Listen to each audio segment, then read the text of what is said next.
Why, hello there, it is 9 days until Elden Ring comes out on February 25th, 2022, and this is the Elden Wait countdown. So there is a lot happening right now, like it is very crazy. There is leak stuff, tons of stuff going on right now. So for the remainder of the countdown, we are going to just focus in on the final item descriptions and just enjoying talking about the network test item descriptions as we make our way to the release date.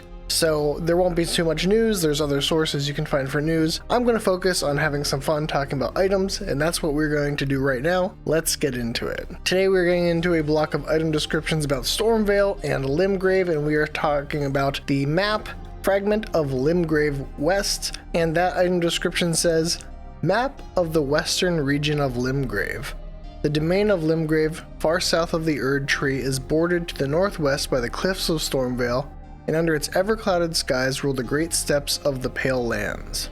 And so basically a domain is sort of this feudal area where the people who live there are essentially tenants to the lord of the land, and in that case it is that Stormvale is ruling over Limgrave, and in this case Godric, and so the people there are basically workers for Godric, and as we know, Godric treats them really well, brings them in close, really makes them part of the family and really part of himself.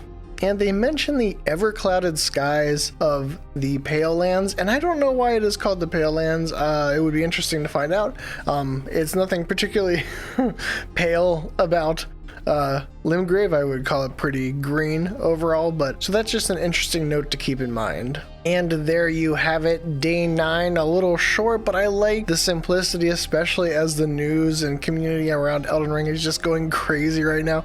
It is wild out there. If you are trying to go in spoiler free, I recommend hunkering down.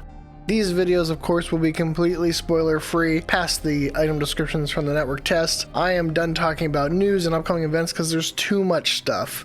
And if you want to find Elden Ring stuff out there, you really can, but you know, it's a lot. If you enjoyed this video, please consider giving it a like, and if you would like more item descriptions leading up to the release of Elden Ring and then Elden Ring content about the lore, the mechanics, the game design, please consider subscribing to the Lore Hunter. Thanks for watching.